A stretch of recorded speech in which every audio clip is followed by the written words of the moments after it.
Ciao a tutti, io sono la Fra e questo è un video dedicato a una tematica centrale della saga di Metal Gear, Outer Heaven. Il materiale utilizzato all'interno di questo filmato proviene dai titoli canonici della saga e da mie ricerche e personali interpretazioni in merito a simbologie e immagini presenti nei capitoli. Vi ricordo che per trattare questo tema dovrò narrare eventi della saga e anche di Metal Gear Solid The Phantom Pain, quindi la visione è consigliata solo a chi li ha già completati.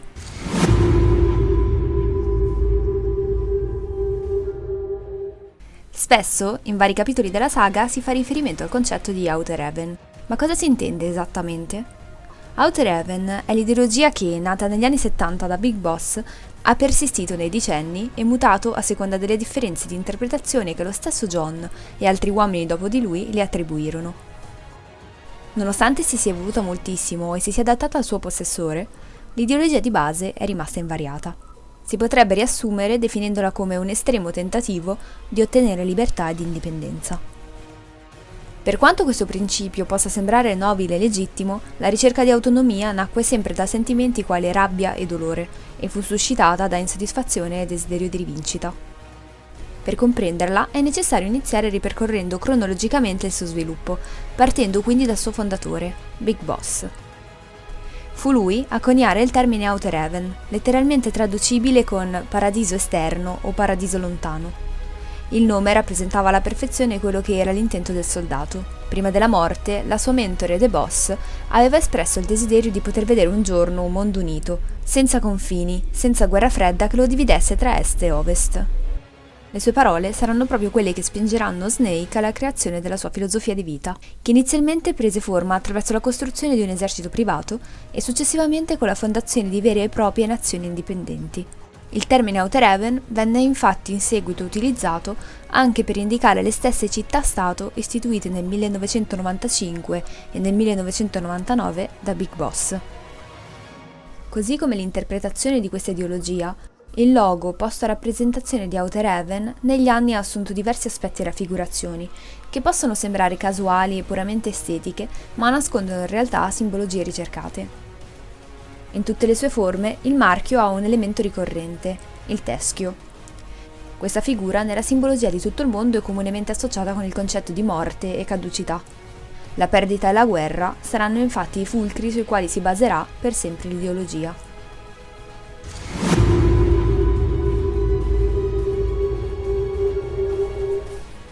La prima attuazione dell'ideologia di Big Boss risale agli anni 70, con la fondazione degli MSF. Il famoso logo attribuito a questo esercito privato era un cranio umano la cui composizione ricordava un globo terrestre. Le parti che lo creano richiamano infatti i continenti, che distorti e privati dei confini che ne delineano gli stati, sono riuniti in una sorta di Pangea. Come cita lo stesso nome dell'esercito privato, Militaires Sans Frontières, Soldati senza confini, lo scopo di Big Boss era infatti quello di riunire soldati da tutto il mondo, con diverse nazionalità ed etnie che fossero accomunati solo dal desiderio di indipendenza. Fino al 1975, Outer Heaven sarà il rifugio sicuro di tutti quegli uomini che non riuscivano più a identificarsi con la loro nazione. L'esercito era riunito in una base nel mare delle Seychelles, in cui i militari potevano vivere liberi da qualsiasi controllo politico ed estraniarsi dagli schieramenti imposti dalla guerra fredda. Questa interpretazione delle parole di The Boss, seppur distorta, deriva dall'effetto che le stesse ebbero sul giovane Snake. La donna gli aveva fatto notare la relatività delle coalizioni di nemici, concetti destinati a mutare con le ere. Big Boss si era reso così conto che un soldato non è nient'altro che uno strumento dei governi e aveva iniziato ad allontanarsi sempre di più dal suo stato. Outer Heaven nascerà quindi dalla disillusione nei confronti di tutti quegli ideali che Snake aveva sempre considerato assoluti.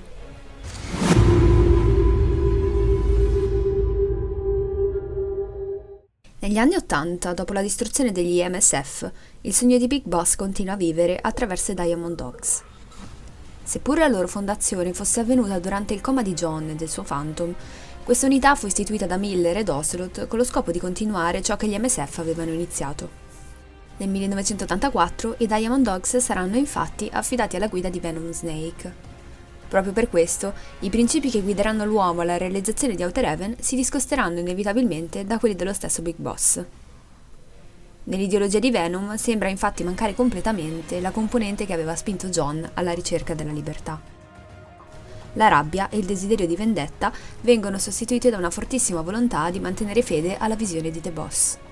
Si potrebbe quindi sostenere che i Diamond Dogs rappresentino la più vicina realizzazione di quella che Outer Heaven doveva in principio essere. Un luogo in cui i soldati avrebbero potuto vivere sì liberi, ma consapevoli di avere un fondamentale ruolo nella costruzione di un mondo migliore. L'idea iniziale è però destinata ad evolversi enormemente, così come la personalità dei due Big Boss. Alla disperata ricerca di indipendenza se ne accosterà una meno legittima, quella della guerra. Lo stesso John, per quanto le sue iniziali intenzioni fossero nobili, presto inizierà a condurre un'esistenza dedita esclusivamente al combattimento. Le motivazioni che lo spinsero ad allestire l'esercito iniziarono ad essere solo un pretesto. Ciò che il soldato voleva era il confronto continuo, lo scendere sul campo di battaglia. Come lui stesso affermerà, questa ideologia rappresentava per lui un'alternativa alla morte. Segnato per sempre dal senso di colpa per l'uccisione del mentore, Big Boss era arrivato persino a desiderare di togliersi la vita. Non avendo più nulla da perdere, iniziò a ricercare la sensazione di sentirsi vivo attraverso la battaglia, rimanendone assuefatto. Nel peggiore dei casi, la morte avrebbe posto fine alla sua travagliata esistenza. Come negli anni successivi apparirà sempre più chiaro, l'Outer Heaven che Big Boss stava creando non era altro che un rifugio dal proprio passato, istituito nel tentativo di dimenticare e negare le sue stesse colpe e l'inferno nel quale aveva a lungo vissuto.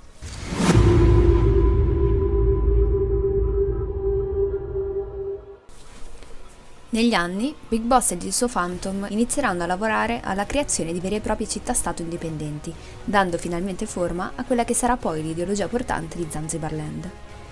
Negli anni successivi agli eventi di The Phantom Pain, Venom Snake attuerà la realizzazione della prima Outer Heaven, nata dalle ceneri dei Diamond Dogs, la stessa che Solid Snake visiterà nel primo Metal Gear. Si trattava di una micronazione che aveva però un potere militare che riusciva ad eguagliare quello delle superpotenze mondiali. Proprio a causa di questo divenne ben presto considerata dagli stati del mondo una potenziale seria minaccia. Il logo che rappresentava questa nazione è stato mostrato in Metal Gear Solid V The Phantom Pain e presenta una simbologia molto interessante. Inizialmente, quindi poco dopo, il 1984, il simbolo era composto da un teschio affiancato da due piccole ali angeliche. L'associazione contrastante di queste due immagini è spesso associata nella simbologia al desiderio di elevare ciò che è mortale finito, conferendogli immortalità. Ed è proprio questo quello che John stava cercando di raggiungere attraverso la sua ideologia. Come spiegherà Venom Snake, il nome di Big Boss è qualcosa di inscindibile dall'ideologia di Outer Heaven, portando il titolo Un uomo acquisisce perennità. Venom Snake, che inizialmente non aveva compreso o forse rifiutato questa visione, come sappiamo nel 1995 la abbraccerà. Nel logo, sempre mostrato in The Phantom Pain, ma attribuito all'epoca di ambientazione del primo Metal Gear, possiamo notare qualcosa di molto interessante. Il teschio, affiancato ancora da due ali, ha un'apparenza vagamente demoniaca, con canini allungati e aspetto minaccioso. È subito evidente inoltre che il cranio ha 4 cavità oculari.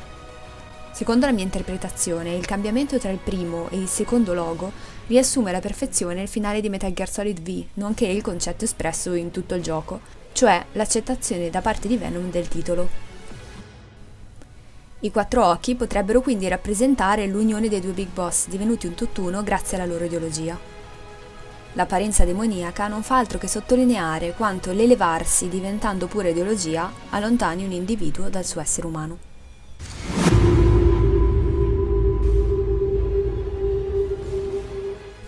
La nazione, fondata dallo stesso John, Zanzibarland, è quella che nella saga rappresenta maggiormente la sua ideologia. Si tratta di qualcosa di molto diverso da quello che in passato lui e il suo Phantom erano riusciti ad istituire. Un'enorme nazione situata in una zona probabilmente confinante con la Russia, che possedeva vere e proprie identità, economia e forza bellica ed aveva al comando militare e politico Big Boss stesso.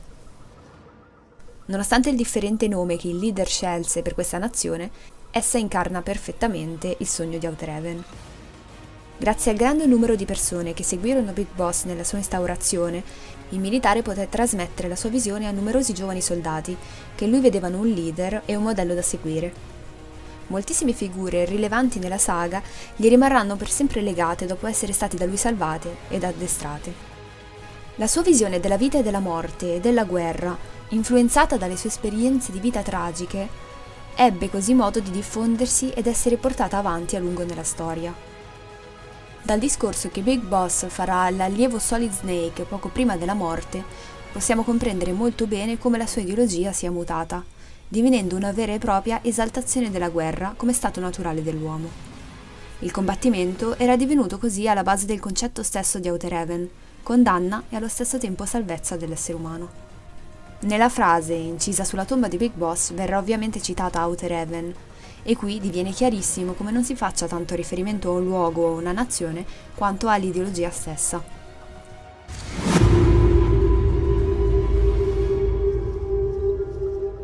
Quando il fondatore di un'ideologia così condivisa ed influente scompare, inevitabilmente il suo pensiero continua ad esistere in coloro che ne sono rimasti influenzati.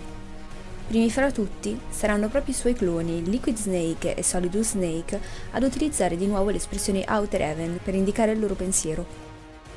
Liquid Snake condividerà infatti gran parte della filosofia di Big Boss.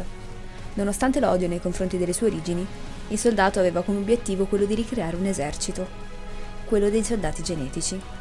Il tentativo di Liquid di portare a compimento il suo sogno e superare il padre, avvenuto nel 2005 a Shadow Moses, verrà così da lui stesso denominato Outer Heaven. Con Big Boss, il suo clone condividerà la visione della guerra come qualcosa da esaltare ed onorare, ma anche le motivazioni che lo spingeranno nell'impresa. Entrambi infatti saranno convinti di essere nati e vissuti esclusivamente per il combattimento. Liquid scelse di utilizzare questo appellativo, nella speranza però non di riportare in vita l'ideologia di Big Boss, né di uguagliarla, ma di oltrepassarla evolvendola. Pochi anni più tardi, Solidus Snake metterà in atto il suo tentativo di porre fine all'esistenza dei Patriots. Il suo piano prevedeva la conquista della città di Manhattan, che una volta occupata sarebbe stata rinominata ancora una volta proprio Outer Heaven. Il suo obiettivo era quello di liberare il paese dal controllo digitale dei Patriots, permettendo finalmente, dopo tanto tempo, la libertà di informazione. Solidus erediterà infatti dal padre il desiderio di libertà, da ottenere con ogni mezzo possibile, ma anche il desiderio di rivincita, visto che l'organizzazione lo aveva prima creato, poi utilizzato e infine aveva tentato di eliminarlo.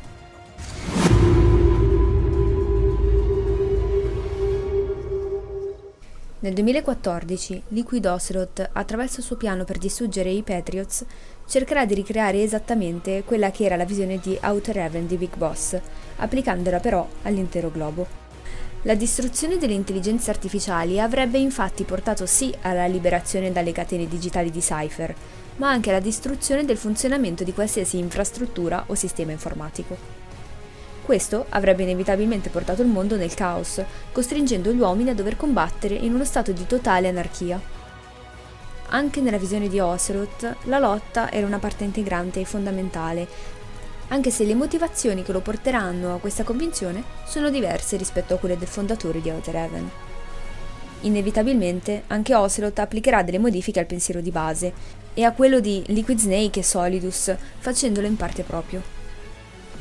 Queste possono essere già visibili osservando il logo che in Guns of the Patriots continua a rappresentare l'ideologia di Big Boss. Il simbolo è decisamente somigliante a quello originale, ma vi sono alcune differenze molto incisive. In molte culture, specialmente in quelle nativo-americane e messicane, il teschio con il serpente ha un significato molto specifico. Il primo rappresenta la morte, ma in un senso più positivo, cioè la liberazione del peso e dai doveri imposti dalla vita e la riconciliazione con le persone più care. Il serpente, invece, è comunemente considerato come il simbolo della vita e della rinascita. Il significato legato al serpente intrecciato al teschio può essere riassunto come il tentativo di sconfiggere la morte accettandola e arrendendosi alla vita. Ed è proprio questo il concetto alla base della visione che Big Boss stesso aveva della morte e della vita. Influenzato moltissimo dalla visione di John, Ocelot come lui cercherà di realizzare un Outer Heaven che si basasse sulla totale indipendenza e libertà, ma anche sulla guerra.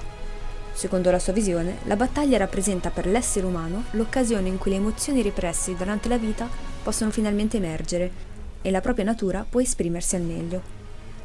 Questo ritorno alle origini è dovuto al fatto che la principale motivazione che spinge Ocelot nelle sue azioni è quella di riprodurre esattamente la visione di John, così da potergli lasciare, una volta tornato in vita, il mondo come l'aveva sempre voluto. Considerando poi che il teschio sul logo ha una benda sull'occhio destro, il riferimento alla figura di Big Boss diviene ancora più esplicito. Sebbene quando si senta parlare di Outer Heaven torni subito alla mente lo Stato-nazione di Big Boss fondato negli anni 90, queste parole nella saga hanno assunto un significato complesso ed articolato. Nato come il tentativo di realizzare la volontà di The Boss, si potrebbe attribuire a lei la nascita dell'ideologia. Il motivo per cui si è evoluta così profondamente, da esaltazione della guerra e rifugio per moltissimi uomini e donne che credevano di aver perso tutto, a concetto stesso di liberazione dalla tirannia dei Patriots, è che quelle parole vennero da tutti utilizzate per indicare la propria personale visione utopica del mondo.